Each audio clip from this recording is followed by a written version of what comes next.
Boa noite, pessoal. Como vamos? Oi, Bem-vindos, pessoal. tudo bem?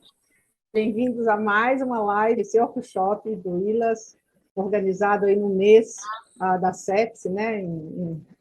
Por ocasião do Dia Mundial da Sepse. É um prazer enorme para a gente estar aqui com vocês. Marcela, conosco, né, Marcela? Muito obrigada por participar desse workshop conosco. A gente queria agradecer, primeiramente, ao nosso patrocinador, Camilo Rie, agradecer muito a Medicine, que está como parceira nossa na organização dessa live. E a ideia hoje é a gente falar um pouquinho sobre a importância do diagnóstico precoce e da terapia antimicrobiana otimizada. E aí a gente está querendo discutir com vocês um caso clínico, não é isso, Marcela? Isso. Obrigada, professora. Obrigada, Ju e Ilas. Uma honra estar aqui hoje com vocês. E acho que vai ser muito legal. A gente preparou o caso com muito carinho para discutir aí pontos com vocês durante a próxima hora. Vocês podem mandar as suas questões aqui no chat. A gente vai responder aí as questões mais legais no final. E acho que é isso. Vai ser legal porque vocês vão poder interagir com a gente, responder aí. Isso mesmo, é uma apresentação toda animada, né, Marcela? Vamos lá. Bom, o caso clínico, então, paciente MES, feminino, 59 anos, história patológica e insuficiência renal em terapia de substituição renal há 2 semanas, com diurese residual, nefrolitíase no passado. Queixa principal, alteração do nível de consciência a 1 dia. Então, é um quadro que a gente vê bastante, né? Paciente aí renal crônico, chega aí com o familiar chega e fala, olha, tá mais sonolento, começou a dar uma rebaixada. Então, história da moléstia atual, dor lombar esquerda há 3 meses, com piora há 20 dias, com febre diária aferida de até 38 graus. Já procurou o PS anteriormente e hoje chega com confusão, com algumas falas desconexas e fraqueza importante.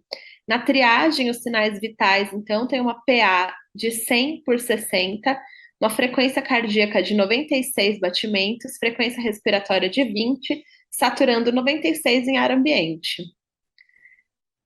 No exame físico, um pouco agitada, respondendo comando, embora de forma confusa. O Jordano positivo e o restante do exame normal. Então, a hipótese diagnóstica aí de nefrolitíase. Solicitados exames de rotina e ultrassom e colocada essa paciente na observação do PS com analgésicos e hidratação. Então, do início do próximo plantão, a equipe da sala de observação chama a equipe médica porque a paciente está estranha. Eu adoro quando a equipe fala, vem ver que ela está meio estranha. O médico a encontra ainda um pouco confusa, mas verifica que já se tratava do quadro basal à admissão do hospital. Dados vitais estáveis, exceto por frequência de 110, então começou a ficar taquicárdica. O médico prescreve hidratação oral vigorosa e 500 ml de Ringer em infusão lenta. Então, o caso clínico, 6 horas depois, a enfermagem chama de novo o médico porque a paciente piorou, né? Então, é transferida para a sala vermelha, está confusa, sonolenta. A gente consegue ver aí as imagens, né? Começando a aparecer o mottling no joelhinho, o tempo de enchimento capilar fica largado, ritmo regular, extremidades frias e mal perfundidas, tempo de enchimento de 5 segundos, APA 80 por 40, começou a ficar hipotensa, frequência cardíaca de 120, sinais de esforço respiratório, uma frequência de 30 e saturação de 87. Começou a dar ruim. Começou a dar ruim, né, Marcela? Aí a pergunta teste, Marcela. Vamos explicar para o pessoal como é que vai funcionar, hein? Vamos, gente, aqui vocês vão entrar no site, tem o código aí para eles já, Vai ser no professor? na próxima tela. Aqui é só para Pronto. todo A mundo ver. pergunta teste. Vocês vão entrar, né, colocar no site esse código e vão responder essa pergunta. Então, A, B, C ou D, e a gente vai ver os resultados. Então, qual a melhor forma de convencer um gestor a melhorar a implementação de protocolo de sepsi nessa instituição? A, mostrar o desastre desse caso. B, denunciar nas mídias sociais. C, rezar. E D, mostrar os resultados positivos de outras instituições. Eu fico entre B e C. Não pode dar cola, Marcelo. A minha opinião pessoal. Vamos ver, pessoal. Vamos ver se o pessoal está entrando no Menti. Quando entrarem ali no www.menti.com, aí vai ser pedido para vocês digitarem o código, aí vocês digitam esse código. Vocês conseguem votar. Assim que digitar o código, já começa a aparecer as primeiras votações. Vamos lá, pessoal. Se vocês não votarem, esse negócio vai ficar meio chato aqui, porque a aula inteira de... Essa discussão de casa aqui é todinha com pergunta interativa. Tivemos só um voto até agora. Vamos lá.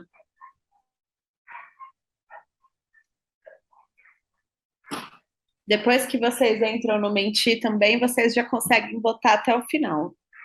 Só a primeira pergunta que costuma demorar um pouquinho, por isso que é uma pergunta de brincadeira, meio de teste aí, só para todo mundo ter um tempo de se conectar. Aí depois, a partir do momento que a gente estiver todo mundo conectado, à medida que a gente for mostrando as perguntas, vocês conseguem, ela aparece automaticamente para vocês e a votação vai mais rápido.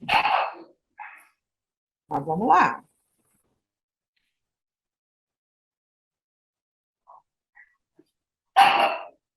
Boa.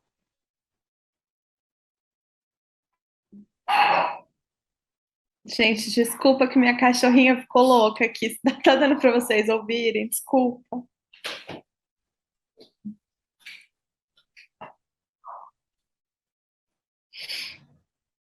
pessoal tá começando a votar. Boa.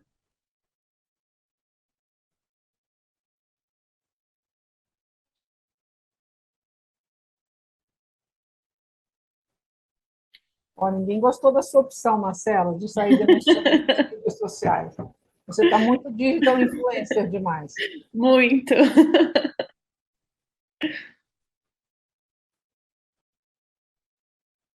Mas é interessante essa questão, né, de se a gente deve realmente só mostrar como é que você implementa um protocolo de sepsis, enquanto o pessoal continua entrando, como é que você implementa um protocolo de sepsis numa instituição, né?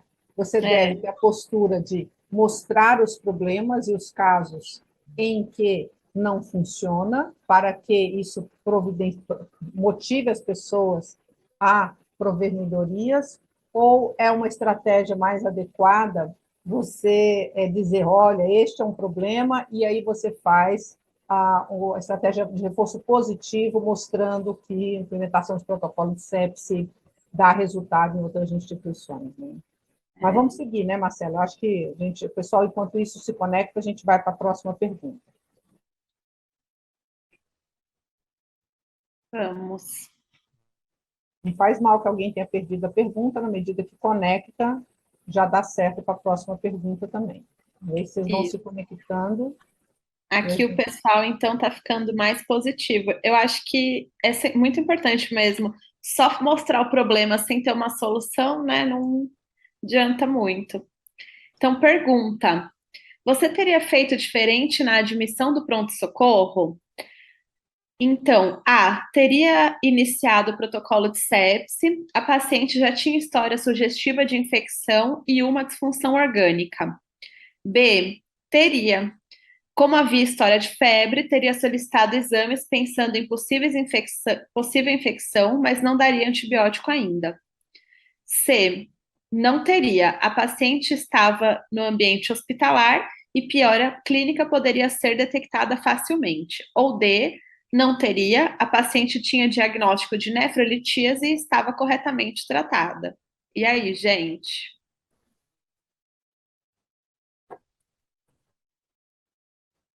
E também é uma pergunta interessante, né? Quer dizer, quando chega o paciente lá no pronto-socorro, na entrada, na admissão, que ela chegou fechando confusão há um dia com esse quadro que podia ser sugestivo de um novo episódio de nefrolitíase, ou poderia ser sugestivo de um evento séptico.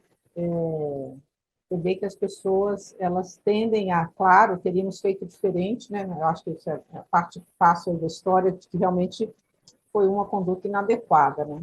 Mas a diferença entre a questão 1, a letra A e a letra B, né, Marcela, é uma diferença sutil, né? Que é aquela história de você primeiro coleta os exames para depois decidir da antibiótico terapia, ou você já deve, de cara, iniciar uma antibiótico terapia porque a doente tem uma disfunção clínica manifesta, né?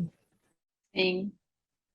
Acho que o nosso time aí está mais para Já abriu o protocolo. abrir o protocolo formalmente, né, Marcela?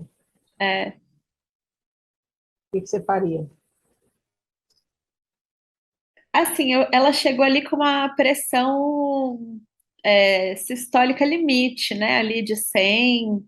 Então, acho que nesse primeiro momento eu coletaria exames, colocaria ali no bundle de até 3 horas. Para coletar exame, dá tempo de colocar cultura. Mas É, assim, iniciaria protocolo, né? Não tem como ignorar que a paciente tem aí a disfunção orgânica e precisa coletar os exames, coletar a hemocultura, começar o tratamento. Mas acho que eu deixaria talvez no bundle aí de 0 a 3 horas. pois é, uma discussão boa essa, né? Porque hoje a Surviving até diz isso, né? Que se você não tem forte suspeita de sepse, você pode tratar como sepse possível e fazer uma investigação rápida diagnóstica antes. Mas nesse caso aqui, eu não sei se eu concordo, não, Marcelo, porque o diagnóstico dela é bem claro, né? Ou ela tem uma nefrolitíase, ou ela tem uma nefrolitíase complicada por pielonefrite, né? Não tem Sim, muita. A sepse aqui não é possível, né? A sepse é provável. linfótico. É provável. A sepse é provável. E, de acordo com a recomendação da Surviving, a recomendação é sim antibiótico terapia na primeira hora. Nós estamos preparando o banco de dados do ILAS, com os dados brasileiros, sobre a diferença que faz as primeiras horas no Brasil, e é toda a tendência nossa, vamos ver, né? Estamos rodando as análises ainda, amanhã eu vou falar um pouquinho sobre isso também, mas a tendência é que faz diferença sim o antibiótico terapia aqui de 1 a 3 horas nesses pacientes, mesmo sem choque, sabe? Mas vamos que vamos, Marcelo, senão a gente não vai terminar hoje, não. Vamos.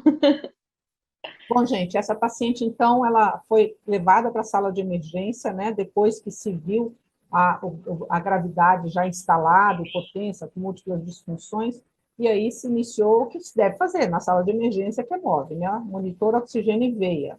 Já foi iniciada a reposição volêmica, e agora sim, com algumas horas de atraso, foi iniciado o protocolo sepsi. E agora a pergunta de vocês para vocês é qual antimicrobiano vocês prescreveriam neste momento, tá? Aqui no Zoom é um word cloud, então vocês podem escrever qualquer coisa. Vamos recapitular o caso, né? Uma paciente renal crônica, dialítica, que ainda tem diurese preservada e que está com sintomas de infecção e chega no pronto-socorro, existe um atraso diagnóstico e o foco provável é renal, sem dúvida, e a gente quer saber qual é o antibiótico que se deveria prescrever para essa paciente. Vamos lá, gente, Word Cloud, escrevam qualquer coisa. É anônimo, né, Marcela? Nós não vamos nem saber quem está escrevendo. Isso, o primeiro voto foi para ciprofloxacina. Ah, as palavras vão aparecendo, legal. Ceftriaxona. Legal. Vamos, pessoal, todo mundo tem que contribuir um pouquinho para esse aqui ficar animado. Tem tanta pergunta ainda nesse caso, vamos que vamos.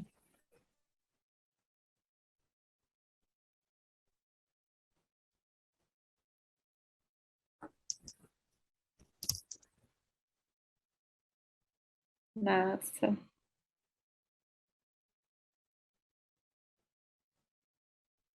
Vamos, pessoal. Tem um pulo do gato nesse caso, que é o paciente em terapia de substituição renal, né? Então, que frequenta bastante o hospital. Não dá tanta cola, Marcelo.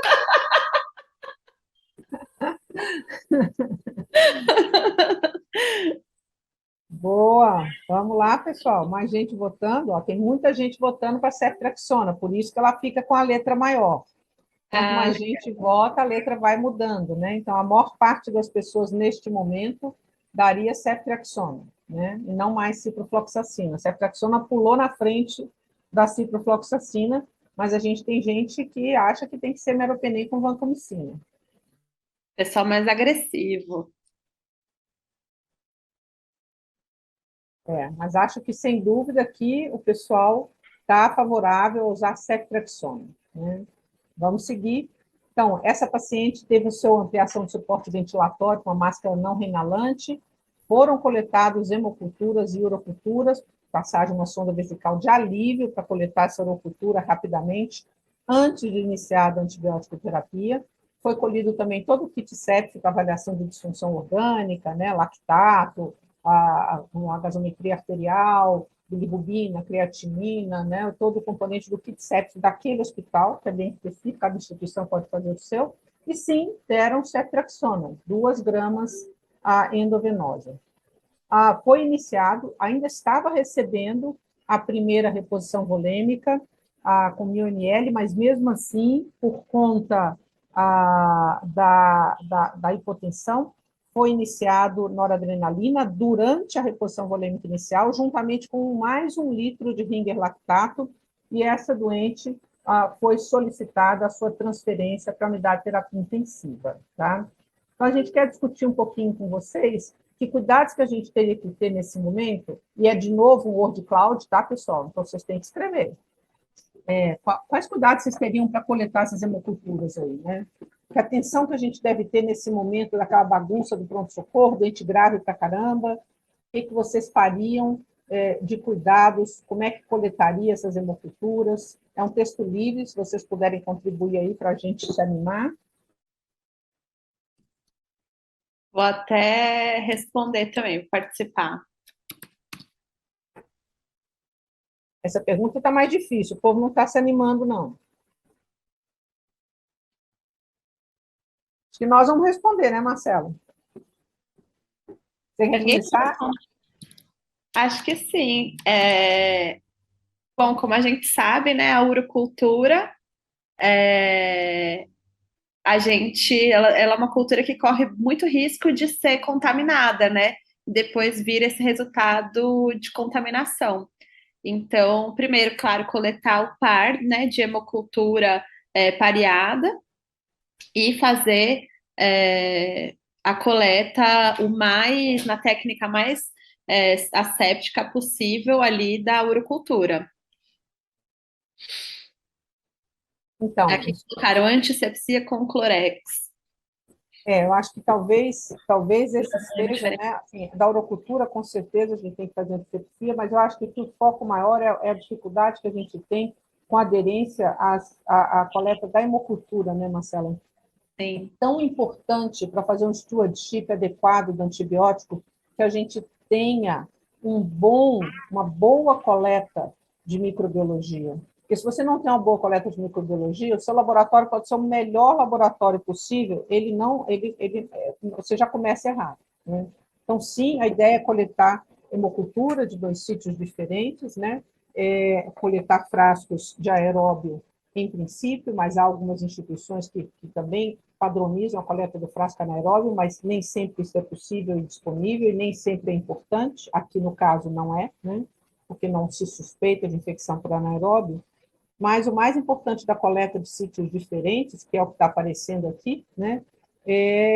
O fato de você conseguir aumentar a especificidade, né? Se crescer um AGR contaminante numa só hemocultura, você não vai valorizar aquilo como agente etiológico da sua infecção. Se crescer em 2 sítios diferentes, daí você vai passar a valorizar, mesmo que cresça um contaminante, que o risco aqui é pequeno, né, porque talvez não seja um agente específico aí de infecção urinária.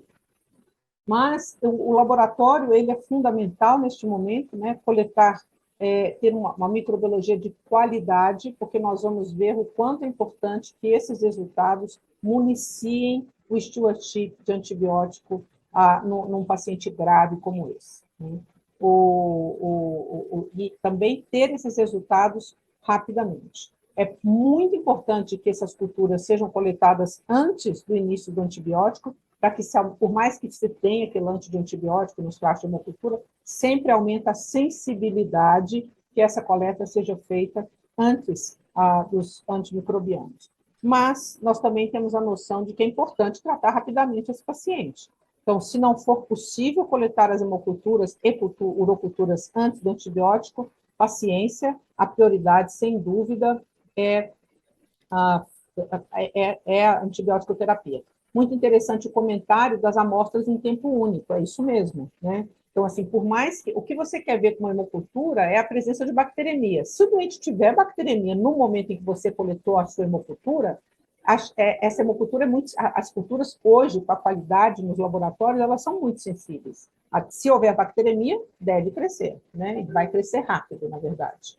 Então, a história de você dar intervalo entre as coletas, ela faria sentido apenas para aumentar a chance de você ter bacteremias, porque pode ser que agora você não está bacteremia, mas daqui a 30 minutos você está, né? Então, existe uma lógica por trás da coleta ser como a gente fazia antes, né? Escalonada de 30 em 30 minutos. Existe uma lógica, mas hoje é muito claro para nós que é para colher no tempo único, certo? Porque é isso que vai permitir que você faça um antibiótico, isso é mais importante. E, normalmente, os pacientes com sepse, eles têm bacteremia, né? Então, a probabilidade é de uns 30% de você identificar o agente etiológico. Vamos seguir, Marcela? Você quer? Você coletaria, eu adoro essa. Você coletaria algum biomarcador nesse momento? Qual? Também é o word cloud. Vamos lá? Vamos. Isso aqui é o sonho, depende do hospital que você trabalha. Essa seria a minha resposta, se eu fosse colocar aqui. Isso é muito legal. Eu fiz residência em Salvador, então, assim, alguns hospitais, a maioria, né, não tem biomarcador disponível para você pedir. Então, no PS, você não consegue pedir muita coisa. Olha, eu já querendo falar para a galera quais eram, mas não, vou deixar aqui. Vamos, gente, vamos se animar. Eu não sei se eu vou concordar com a Marcela, não, mas vamos lá.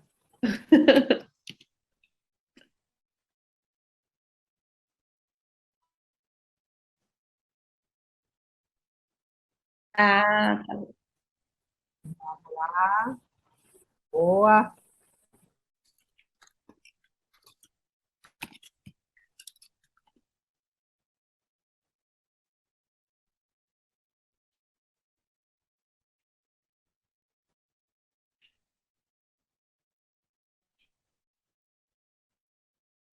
não tem no hospital, eu tô nesse aí. Acho que dá para a gente já comentar. Então, pessoal, aqui assim, é bem discutível a coleta de um biomarcador nesse momento. O lactato é um marcador de perfusão tecidual, né? Então, ele, com certeza, tem que ser coletado e está no bundle da sepse. Mas aqui a gente estava querendo focar mais, era realmente em procalcitonina, em proteína C reativa, se a gente precisa de biomarcador nesse caso. Então, é uma pegadinha aqui, né, pessoal? Mas veja bem, alguém precisa de biomarcador nesse caso? Para No dizer que a pessoa início, tem não, né? sepse, né? Acho que não, é um caso escarrado de sepse, né? Então, o que eu acho que hoje a gente tem nesse momento, para a questão do biomarcador ali no momento inicial, talvez se você quiser ter um acompanhamento, porque nós vamos voltar no biomarcador daqui a pouco, né, Marcelo?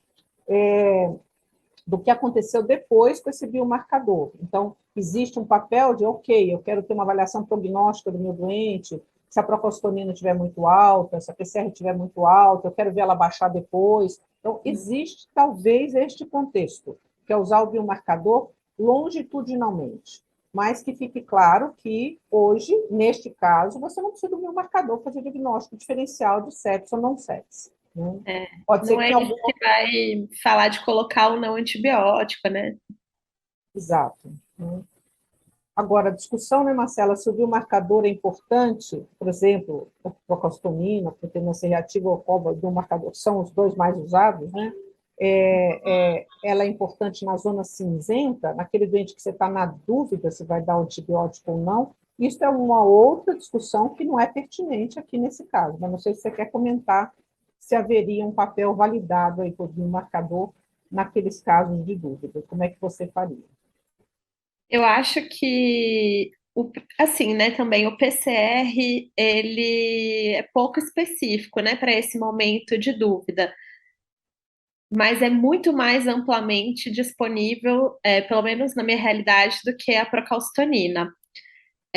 Acho que a procalcitonina, ela também pode estar alterada em diversas situações, né, que a gente sabe. Aqui mesmo esse paciente renal, paciente queimado, trauma, enfim, outras situações que a procalcitonina pode estar elevada também.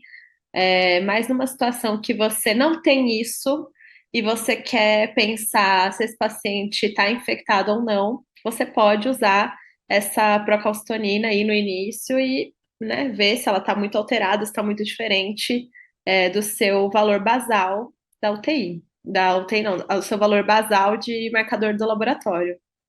E é o que eu chamo, sabe, Marcela, de individualização da terapia. Por quê? Porque a recomendação hoje de usar procalcitonina, mesmo nos pacientes da zona cinzenta, a Surviving diz, a procalcitonina não deve ser usada de rotina para isso, porque os estudos não a validam neste cenário, né, do diagnóstico diferencial. Mas eu concordo com você que você tem um papel, eventualmente, ou seja, protocolo de escolher procalcitonina para todo mundo fazer diagnóstico diferencial de sepsis, a gente está meio dizendo aqui que não é bem o caso. A procalcitonina, a gente vai voltar nela daqui a pouco, né? Ela tem um papel muito importante nessa questão de stewardship. Mas aqui, não, mas você pode eventualmente ter um caso ou outro em que ela seja importante, mesmo no cenário do diagnóstico diferencial de infecção. Vamos seguir? Marcelo, você Vamos. quer falar? Então, transferência emergencial para UTI, noradrenalina 0,3 micrograma quilo minuto, APA 85 por 40, o tempo de enchimento capilar 6 segundos, está só piorando. Passado, acesso central na urgência. Realizada intubação orotraqueal, o paciente ficou em VCV, ventilação aí protetora, né? 6 ml quilo de peso predito, uma PIP de 8, FI de 50, frequência respiratória de 30. Iniciada analgesia e sedação. Aqui a gente vê a gasometria do lado, né, com uma acidose e o lactato de 64. Então, o paciente realmente o lactato está refletindo aí a má perfusão tecidual. O paciente lavando, né, também a CO2, então aí uma PCO2 de 18. Então, acho que está de acordo com o caso. Pergunta: se você estivesse na UTI, trocaria o esquema antimicrobiano? Quais antibióticos você daria? E aí, gente? E não trocaria, porque o Rocefin, ceftriaxona está adequado nesse caso, né? Ou trocaria para uma piperacilina tazobactam, trocaria para um meropenem, trocaria para um meropenem com vancomicina, como algumas pessoas sugeriram. Então, o doente chegou na UTI. Vamos lembrar do caso, né, Marcela? Essa doente é uma doente que tem a infecção relacionada à assistência à saúde. Ela não tem uma sepse comunitária, né? Ela frequenta o sistema de saúde para fazer diárias 3 vezes por semana. Vamos dar cola, né, Marcela? Exatamente, é o que eu falei, um paciente que já está, talvez, aí com uma flora. Eu estou tentando falar sem falar, mas já esteja com uma flora aí diferente, mais resistente.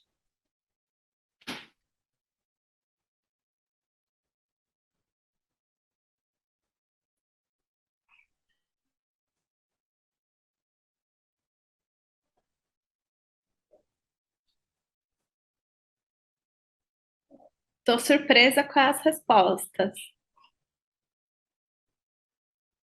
Eu não. Você não?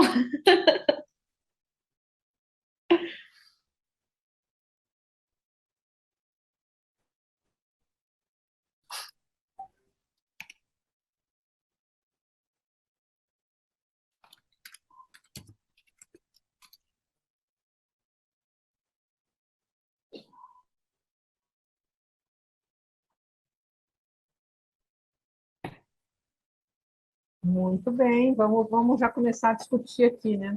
Primeiro que eu acho que quase todo mundo decidiu trocar, né? Doente grave demais, né? Você não pode arriscar, a antibiótico terapia inicial do pronto-socorro pode ser considerada inadequada para uma paciente que veio do sistema de saúde, né? Tem uma IRAS, infecção relacionada à assistência à saúde. Daí a grande pergunta aqui que deixa todo mundo com uma certa dificuldade é se a gente poderia escalonar somente para uma piperacilina tazobactam, que não estaria errado, né? Ou já você trocaria para meropenem pensando na possibilidade dessa doente ter cepas mais resistentes, né? E a gente vai voltar nesse assunto daqui a pouco.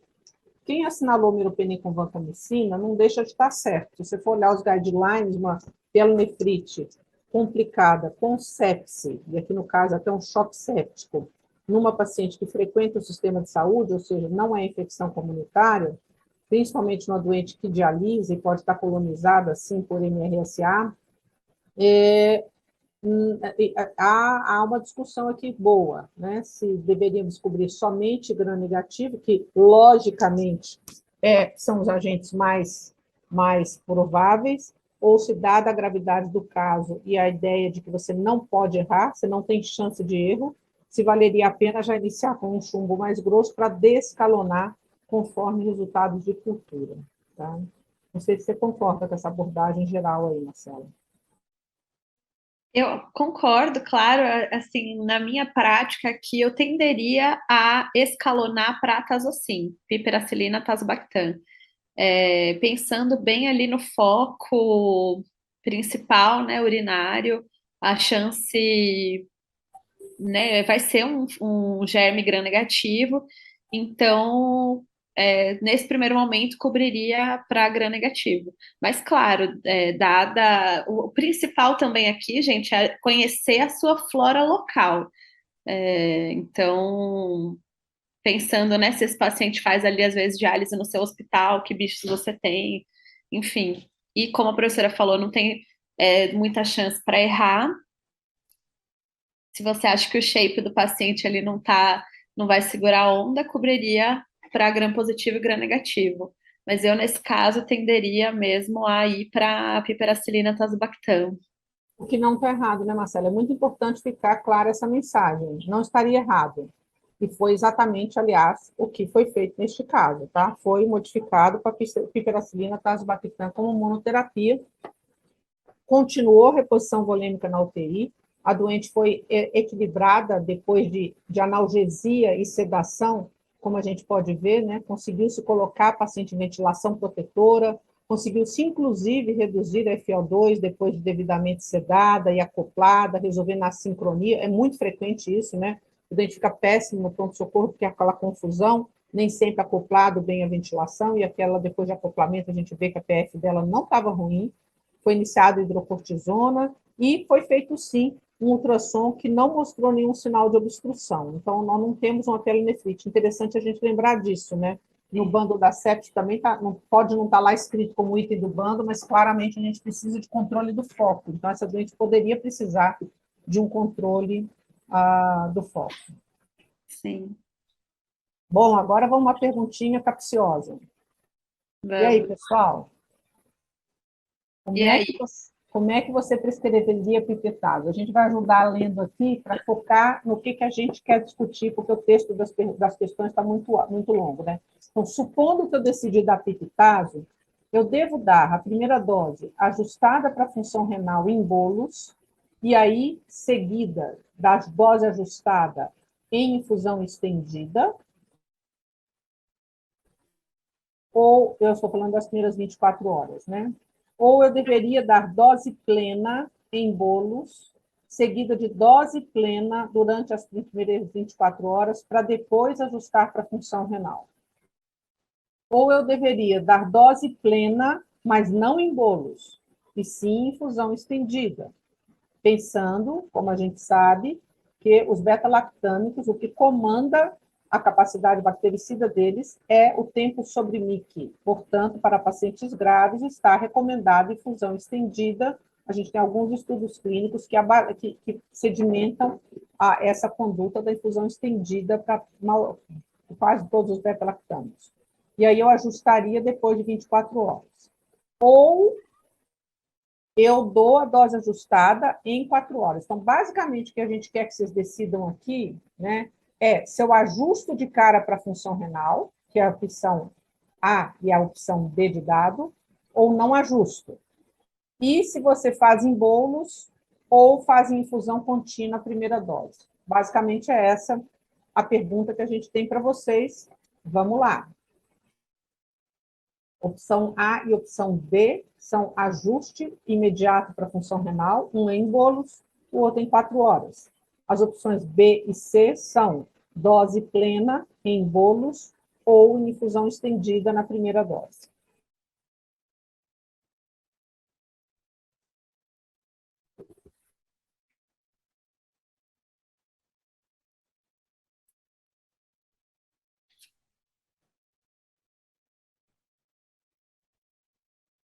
Então, está hesitando, está na dúvida, Marcelo. Essa daí deixa na dúvida mesmo. Essa coisa do ajuste da função renal é um rolo, né? Mas foi legal. Eu acho que está vencendo claramente, né, Marcela, a dose plena. Isso acho que o pessoal está alinhado, né? Dose plena. Agora está querendo desempatar agora se faz a primeira dose em bolos ou se faz a primeira dose em infusão estendida. Marcela, você quer comentar? Quero. Bom, essas primeiras 24 horas, né, do paciente, devido à gravidade, realmente tem que ser em a dose plena.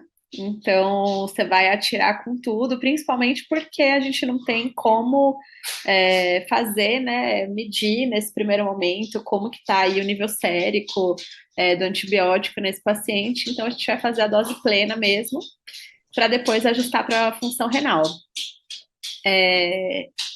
Nesse primeiro momento, como tem essa questão, né, do beta-lactâmico e da infusão contínua, eu acho que eu faria direto a infusão lenta e seguiria com ele lenta.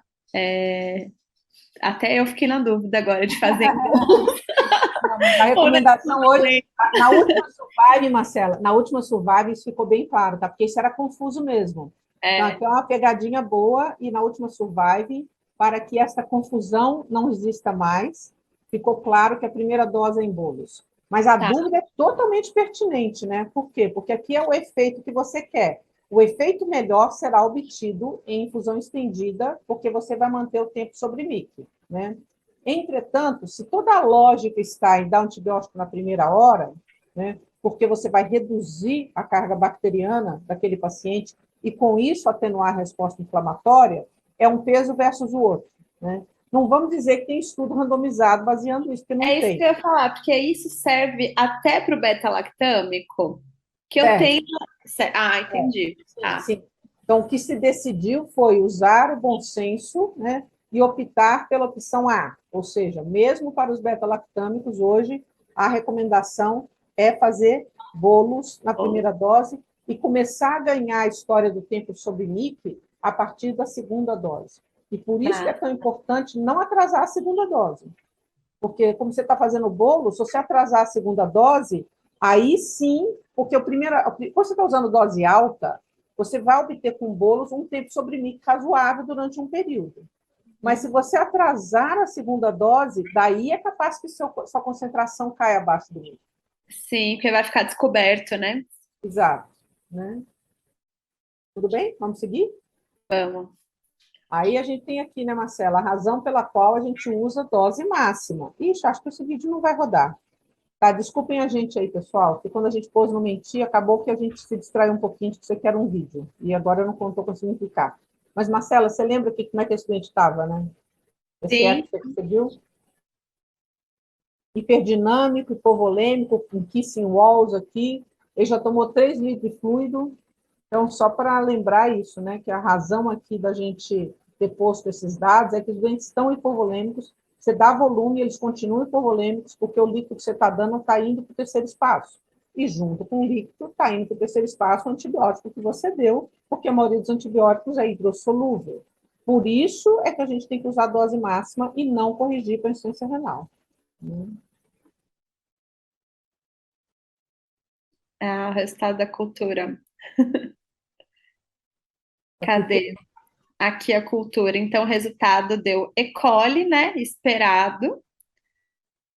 Ah, achei aqui, né? A resistência está pequenininho para mim. Ah, sensível a tazocin com um MIC de 8. Sensível a meropenem também, com um MIC de menor que 0,25. Se para o que o pessoal queria dar, ó, resistente. Ainda bem que escalonamos. essa aqui é uma ISBL, né? O seu laboratório soltou como beta-lactam, está soltado de um jeito diferente, mas Ah, tá. é uma produtora de ISBL, tá? ISBL. Beta-lactamase de espectro estendido, né? E coli SBL. Totalmente Aí, compatível com doente que frequenta hospital, né, gente? exato. Então, e voltando à importância da gente ter as culturas bem colhidas e o resultado das culturas de imediato, né? Daí, o que faz se a gente está dando... Aqui é outra boa discussão, né, Marcela? Acho que a gente pode discutir, porque, de novo, não tem certo e errado, tá? Mas vamos lá. O que você faria, Marcela? Um SBL que está em uso de pipitazo numa doente dessa gravidade. Vamos ver o que o pessoal faria? Vamos. Então, qual seria a sua conduta frente a esses resultados? Não trocaria o antimicrobiano porque se trata de SBL e potencialmente o tazocin pode ser efetivo. B, troca para cefepime. C, meropenem. D, ertapenem. Essa é polêmica. Ah, vai ter polêmica.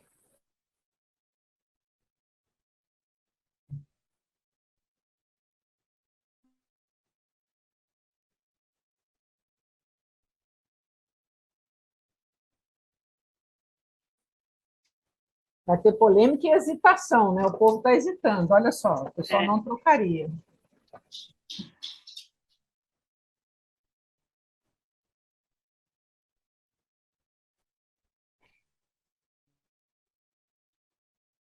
O Neuropenin está correndo atrás. Está empatando. Essa Empatou. é polêmica mesmo.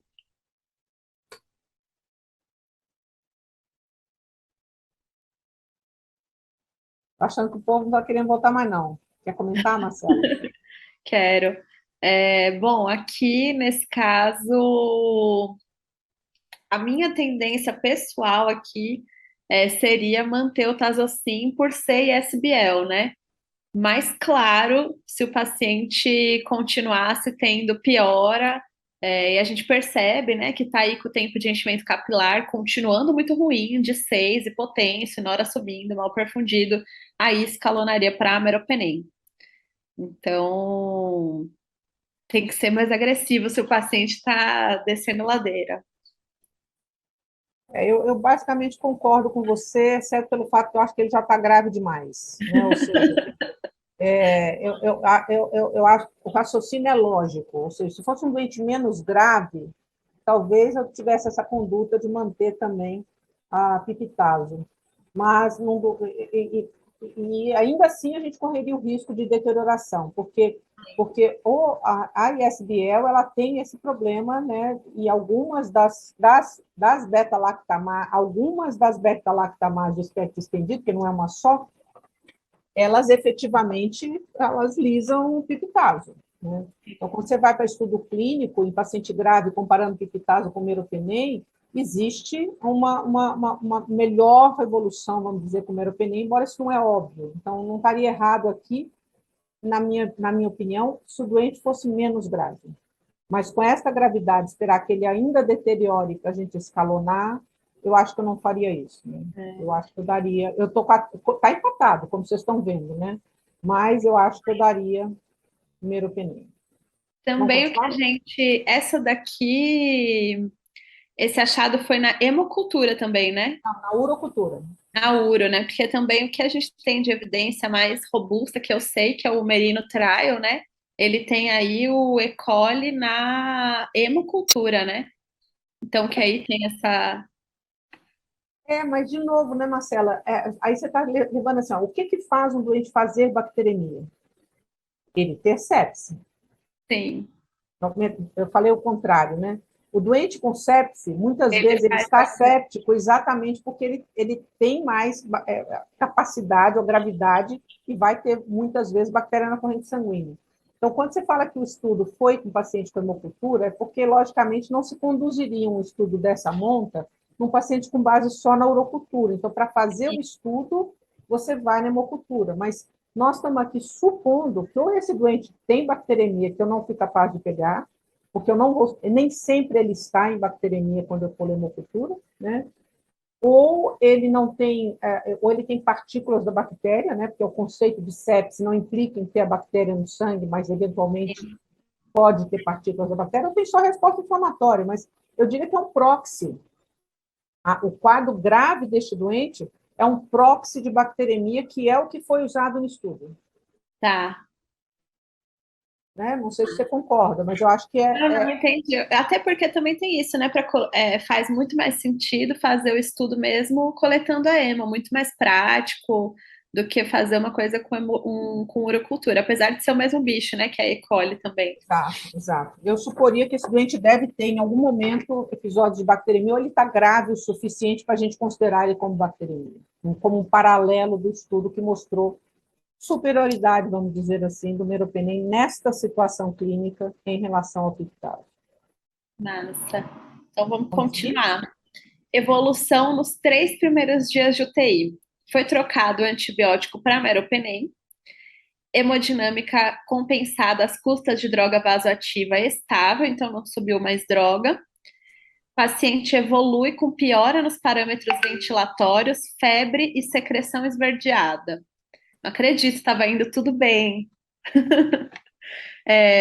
Paciente continuou em VCV com volume de 6 ml quilo, PIP de 8, FI de 70, então teve aí aumento da FiO2 e piorou a relação PF, né? Então foi para uma relação de 150. Perfeito. Pessoal, se vocês quiserem, bota a pergunta no chat. Está aí o raio-x do nosso doente, Marcelo. Ixi, Raio-X aí que a gente consegue ver, né, com infiltrado, principalmente aí do lado direito. Eita, já eu falando. exato. Por isso que eu te dei a cola. Para aí, Marcelo. Então aí tá o raio-X, gente. Nossa pergunta: qual seria o melhor diagnóstico para essa paciente nesse momento? Então, A, pneumonia associada à ventilação mecânica.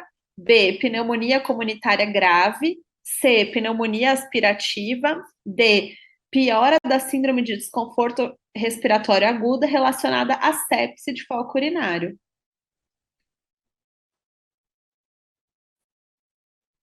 Então,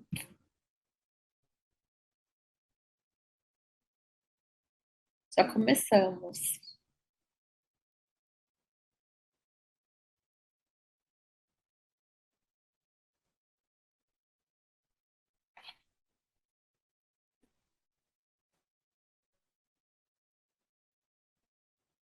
Vamos, pessoal, vamos se animar. Dúvida?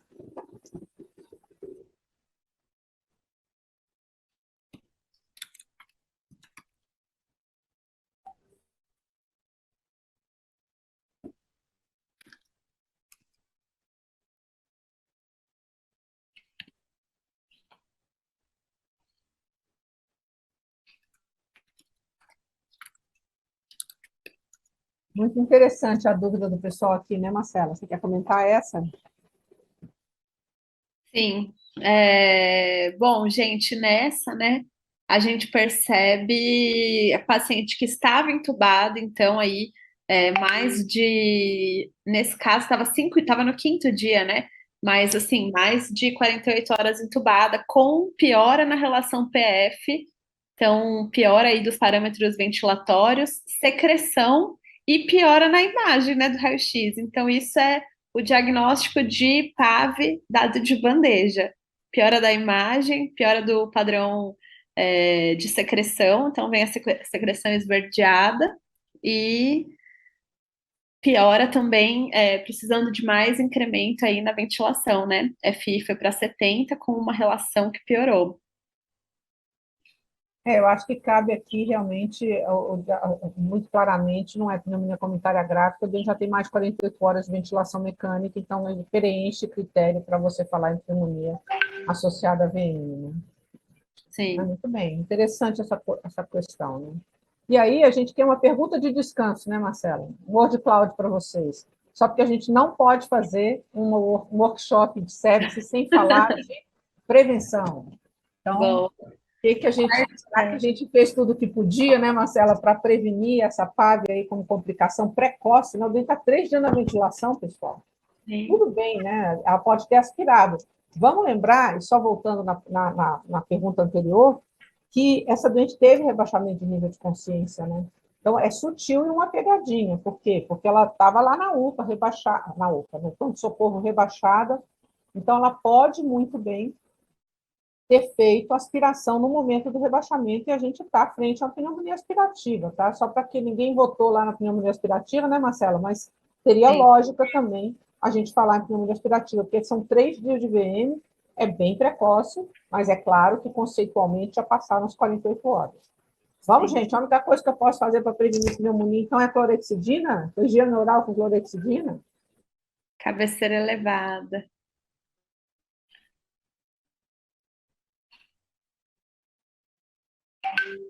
Boa. O que está faltando aí, Marcela? Quer comentar? Diminuir sedação, isso aí. Boa. É a principal. Bom, cabeceira elevada, diminuir sedação, que a gente vai tentar o máximo, né? Diminuir também os parâmetros desse paciente, deixar ele em PSV, deixar o paciente mais participativo. Se o paciente tiver secreção, então também pode entrar aí a aspiração supraglótica e a higiene oral. E aqui a higiene oral não necessariamente com clorexidina, né? O importante é que seja retirado aí o filme, que seja uma boa higiene oral. Então, isso é o mais importante. Agora que eu tô ficando, passando mais tempo, né, como diarista na UTI, eu nunca tinha me preocupado com isso, com a escova de dente dos pacientes na UTI, dessa escovação, como que tá a higiene oral. Quando a gente está na residência, eu estava achando só que as coisas aconteciam. Eu nunca fui me preocupar como que era a escova de dente, o que estava sendo utilizado. Então, o principal é essa remoção do filme ali, bioprotetor, mas é, a clorexidina é super discutível. Eu não sei o que você acha, professora, vocês usam aí? A gente também andou discutindo isso, inclusive recentemente. Revisamos toda a literatura sobre clorexidina e o que a gente enxerga é uma discussão enorme mesmo, né? Existe, Sim, inclusive, estudo retrospectivo mostrando uma associação do uso de clorexidina com aumento de mortalidade. Então, as pessoas mortalidade. confundem um pouco, né? O que é higiene oral, que eu Sim, concordo 100% com a Marcela falou, lembrando aí do papel mega importante dos odontologistas na UTI para acompanharem isso, né? E ajudarem no treinamento da enfermagem, e o que é higiene oral mais clorexidina, né? Fora o que os estudos, eles são feitos no exterior com clorexidina 4, 5%, e a nossa clorexidina no Brasil é 2%. Então, eu não sei se a gente está ajudando com a clorexidina, mas tem um fenômeno interessantíssimo, Marcela. Quando um hospital nosso ficou sem clorexidina durante um momento, a nossa equipe de odonto percebeu claramente uma piora da higiene oral, porque é mais fácil associar a higiene oral quando você tem a clorexidina para fazer na prescrição. Então, também tem um risco que a gente tira a clorexidina e você piora a higiene oral. Então, tem que ter muito cuidado, na nossa opinião aqui, com dizer, não, não vamos fazer clorexidina, né? eu não me sinto confortável em deixar hoje na minha UTI, principalmente por saber dessa associação com mortalidade em paciente. Talvez acho que tem um grupinho ali, né, bem específico de paciente pós-operatório de cirurgia cardíaca, mas para os pacientes em geral, uma UTI geral, a UTI que eu estou hoje, não me sinto tão confortável, não me sinto confortável em deixar clorexidina para essa higiene, eu prefiro. Aí entra aquele momento realmente de capacitação da equipe, de conversar com todo mundo, desde o técnico, o fisioterapeuta, o médico, para todo mundo ficar atento a isso, eu acho. Não, você está perfeita. Eu acho que não tem como resolver. é que existe uma meta-análise da Cochrane, a mais recente, mostrando que não dá para concluir nada, né? Nem para o bem, nem para o mal. Então, acho que é o típico exemplo de quem quiser fazer, está alicerçado para fazer, né? E cá entre nós, somente mortalidade, como eu disse, foi com a clorexidina que a gente não tem, né? 4, 5%, e é um estudo observacional. E quem quiser não fazer, eu acho que está igualmente alicerçado, né? Mais uma das coisas que a gente precisa de mais evidência para seguir. Chama atenção aqui, né, Marcela, que ninguém falou pressão de câncer, né? Mas É esses a são pressão de papéis câncer. super importantes da fisioterapia dentro da UTI e de toda a equipe multi prestar atenção no câncer, né? E não deixar o câncer. O câncer vai desinsuflar, isso é um fato, né? Natural da existência do câncer, que ele se autodesinsufle. Mas, se a gente tiver aí a mensuração da pressão de Cuff mais vezes, a gente vai estar reinsuflando ele mais vezes também. É. Professora, só vou fazer um comentário aqui que o Rodrigo Cruz mandou uma pergunta, porque eu falei sobre o PSV, né? Ele falou PSV com relação de 150.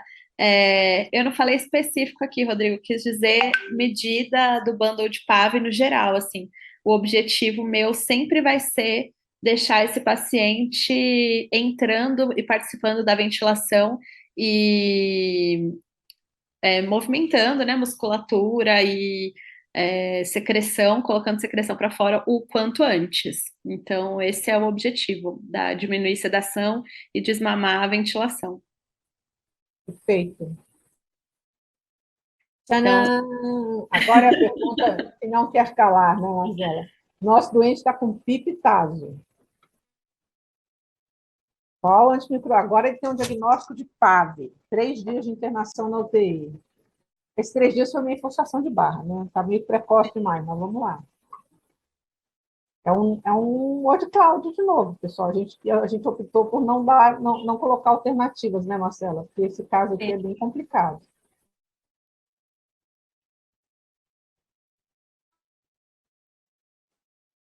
Torgena. O pessoal já está Sabe? entrando na agressividade.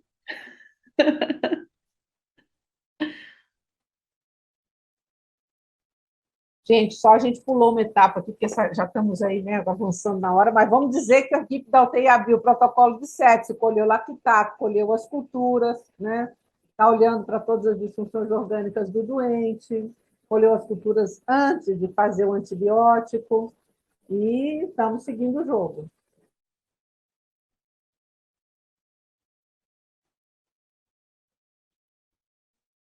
Estão tudo meio empatado, né? Lembra que a gente já tem a cultura, né, gente, que saiu e mostramos ali. Não, mas aquela cultura é da urina, né? Não temos não, Ah, da Marcelo. urina, é verdade, não tem hemocultura. Tem hemocultura e nem aspirado traqueal ainda, né? É, Agora que a gente coletou todas as culturas, a equipe da UTI prontamente coletou e vai administrar o primeiro antibiótico. Olibeil, linezolida, tem bastante coisa, né? Mas tem uma muito interessante, né? Que depende da flora Era local. legal. E outra pessoa agora deu meronem. Essa é a pessoa que tinha mantido o pipitase, né? Porque a gente, de novo, né? Ali era uma encruzilhada. Manter o pipitase, aqui poderia ser possível escalonamento para meropenem mesmo, mas para quem trocou para meropenem precocemente, vai pagar um preço agora, né? Ou seja, está É, no terceiro, quarto dia de antibiótico terapia e já. você tem uma piora clínica do doente significativa em uso de meropenem, né? Sim. Então, mais uma razão para a gente não ter posto opções aqui, né, pessoal? Porque dependia do que Da cada um escolha fizesse. inicial, né? Agora eu ia estar no grupo que ia subir para o Meropenem. Muito bem. Então, essa é um desafio aí agora para a gente, né? Na verdade, antes da gente mostrar aqui o que é o que a gente quis dizer com esse caso, comentários, Marcela, você faria isso? Você daria meropenem? Daria Meropenem. Então, principalmente pensando aí. Depende da flora local, né? Quem respondeu depende da flora local, eu amei. Porque você vai ter ali na sua flora a maior quais germes você tem de maior incidência, principalmente porque essa aí que é a importância da flora local, porque essa infecção é nosocomial, né? Então, vai te ajudar a guiar aí se você vai cobrir gram-positivo, KPC, né? Pensando aqui no Torgena, se vai colocar mero e polimixina. Então, acho que é aí que depende da. Acho que a minha resposta aqui vai ser depende da flora local. Eu acho que sim. No caso da minha flora aqui, né, vamos dizer, se eu tivesse esse doente que tivesse piorado tão drasticamente depois de uma boa evolução inicial, como eu tinha dado Mironem, né, naquele caso, se fosse eu teria trocado para Mironem, quando saiu a ISBL. Eu estaria frente a um doente no quarto dia, vamos supor, de Meropenem. Na nossa UTI aqui, a incidência de KPC é muito alta, né? Então, Sério? de novo, a importância da coleta correta das hemoculturas, coleta do aspirado traqueal, porque a gente vai acabar, muitas vezes, dada a gravidade do doente, entrando com antibiótico terapia de amplo espectro, que a gente precisa retroceder com base no resultado da cultura, né? Então, eu teria avançado e teria prescrito, deixado o mero para fazer dupla terapia, e na nossa UTI eu teria colocado polimixina B e vancomicina, e não nimesulida. Não existe muita diferença em estudo clínico, em resultados clínicos entre vancomicina e nimesulida, ambos cobrem RMSA, e o custo é muito diferente. Então, na nossa realidade aqui, a gente não usa a nimesulida como primeira escolha, mas não tem nada de errado se alguém quiser usar a nimesulida como primeira escolha. Eu cobriria gram-positivo, sim, até a identificação dos agentes nas culturas.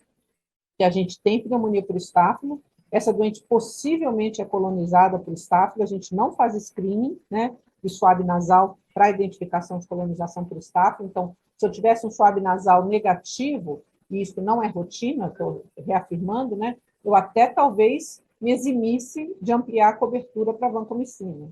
Mas na ausência de saber ou não se eu estou frente a uma doente colonizada por MRSA, ainda mais que frequente o sistema de saúde, ainda mais que é renal crônica, dialítica, eu cobriria com vancomicina, e no nosso caso, eu entraria com polimixina B.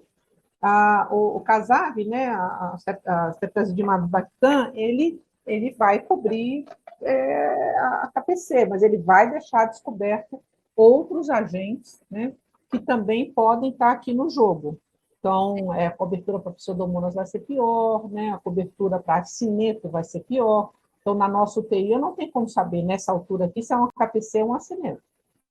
E se for Tá. acineto, eu não posso usar casado, né? Não posso usar ceftazidimab Bactam. Então, de novo, a importância da gente ter o resultado de Deve cultura. ser flora local também. É, é. Então, no nosso caso, seria polimixina B, para tentar cobrir tanto a cineto quanto o KPC, e as outras, a carbapenemases, a gente tem mais raramente, é difícil a gente ter metalo aqui, mas eu daria poli B, mero, e manteria o mero e daria vancomicina. Se viesse uma KPC e a evolução tivesse ruim, talvez, eventualmente, escalonaria e deixaria com monoterapia com Torgena. Não sei Tá. se você concorda, Marcela. Claro, acho que nesse momento eu também colocaria aí, mesmo se tivesse KPC, né, na unidade, o meropenem com a poli B. Então, ficou confortável também com isso, dependendo da flora local. Para pensar em gram positivo, como você falou que tem estáfilo, né? Isso depende da flora mesmo. Agora, a Torgena, a gente tem ele estudado, né, para pneumonia, então, para PAV, acho que é uma ótima droga para essa situação. O problema não é tão amplamente disponível. Então, mesmo sendo KPC, eu acho que no primeiro momento eu coloco um meropenem e poli B. Porque, como a gente falou, depende aí do seu hospital para você colocar uma droga como a linezolida, um Torgena, são antimicrobianos de alto custo. Eu só acho que aqui a conduta de manter o mero e aguardar o aspirado traqueal é uma conduta um pouco perigosa, né? O doente tem claramente uma nova sepse. Ele teve piora da PF, portanto, ele configura uma sepse secundária ao foco pulmonar, né? E o doente grave, já debilitado. Então, eu acho temerário a gente ter uma conduta expectante de fazer terapia guiada pela cultura, né? Aqui a recomendação claramente seria amplo espectro, otimize a sua coleta de culturas, tenha confiança no seu laboratório de microbiologia, que use métodos bons e rápidos e consiga te soltar esse resultado rapidamente, né, para que você fique mais confortável no sentido de dar uma antibiótico terapia de amplo espectro, sabendo que daqui a 1 ou 2 dias, se você tiver uma microbiologia boa, que processe seus resultados com as tecnologias que hoje estão disponíveis, você vai conseguir descalonar esse antibiótico daqui a 1 ou 2 dias, né? E não vai colocar doente em risco, esperando 2 dias, nesse estado, com a TF ruim dessa, para poder acertar a antibiótico-terapia. A gente tem inúmeros estudos na literatura mostrando a associação com antibiótico-terapia inadequada e piora de desfecho. Então, é bem complicado essa conduta expectante aqui em doente de UTI grave.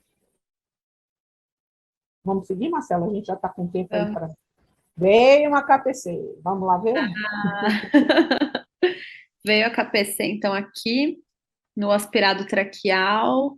Não consigo ver o resistente, tudo Ela é resistente. resistente a tudo, inclusive o MIC da poli é maior do que 8. Ah, resistente a tudo, beleza. Beleza não, bem ruim.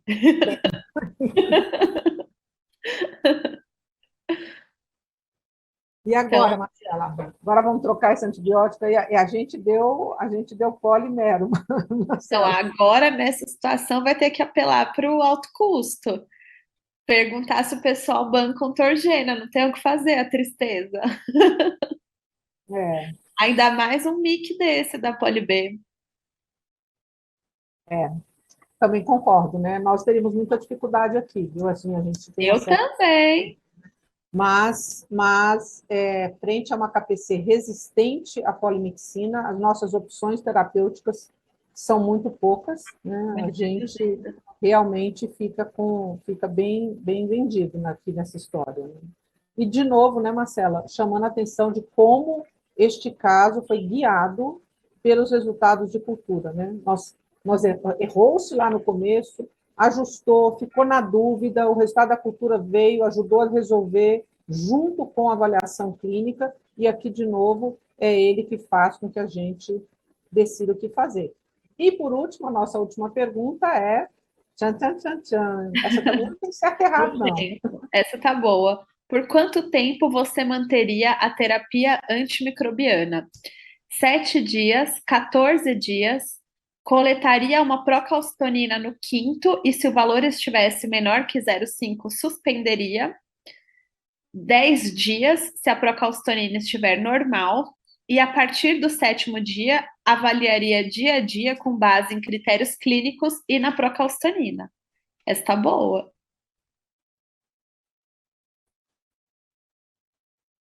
Vamos ver se o pessoal vai ser agressivo ou mais racional. Olha, só porque eu falei.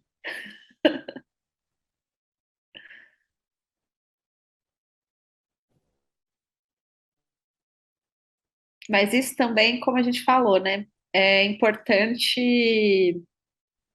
Tem a tendência, né, do serviço, do que a gente tem na literatura hoje, de usar menos dias de antibiótico, porém, se o paciente continua ruim, você vai ter que utilizar outros artifícios para ter segurança, né, para tirar esse antibiótico, porque tirar só baseado na literatura e o paciente continua ruim, não faz sentido.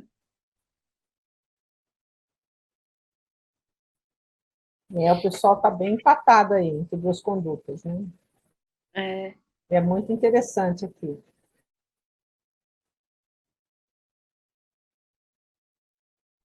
E aqui também, nesse caso, chega um doente que já está 1 semana, né, usando, mais ou menos.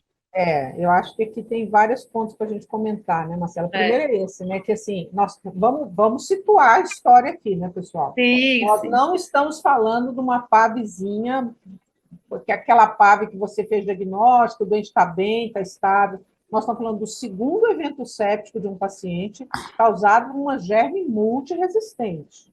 Então, é importante a gente ter isso na cabeça, né? Tempo curto de antibiótico terapia, hoje, você tem evidência mais clara para coisas menos complexas, sepse urinária, sepse intraabdominal, com foco controlado, né? Então, aí você pode, no tempo curto, tipo 7 dias, tá bom, obrigada. 5 dias, eventualmente. Internou com uma pneumonia, tá tudo bem, quer tirar um antibiótico. Então, eu acho que aqui o grande X da questão é, estamos frente a um MDR. MDRs são difíceis de matar. O nosso doente é um doente grave. A gravidade dele não tem a ver com a capacidade da bactéria ou não persistir no organismo, mas o doente que tem um segundo evento séptico, ele pode estar numa fase de imunossenescência da sepse, que vai ter mais dificuldade ainda de matar um organismo que já é difícil de matar. Então, é extremamente complexo fazer tempo curto de antibiótico terapia nesse cenário. Então, eu acho que aqui eu realmente ficaria entre as duas opções. Possivelmente, eu faria no mínimo uns 10 dias para esse doente. Se a partir do 7º dia a evolução clínica fosse absolutamente satisfatória, que você tivesse uma procalcitonina, que aqui sim, né? Aqui o papel da procalcitonina é mais claro, né? Ela ajuda no contexto de redução do tempo de antibiótico. Não vai ajudar todo mundo também, porque tem um doente que a gente não vai precisar de procalcitonina para fazer isso, né? Mas, de novo, na zona cinzenta, a procalcitonina pode ajudar e a gente tem evidência para isso. Então, a partir do 7º dia, se evoluiu tudo bem, procalcitonina está baixa, talvez eu tivesse coragem de tirar o antibiótico mesmo no cenário de multiresistência. Confesso o meu incômodo de dar aqui menos do que 10 dias de terapia, né? Para Mas talvez... acineto, eu também não fico confortável de tirar no 7º dia. Staphylo aureus, infecção profunda, KPC, acineto, VRE, meu coração fica assim. Então, eu acho que a conduta ali da letra D, ela é boa também.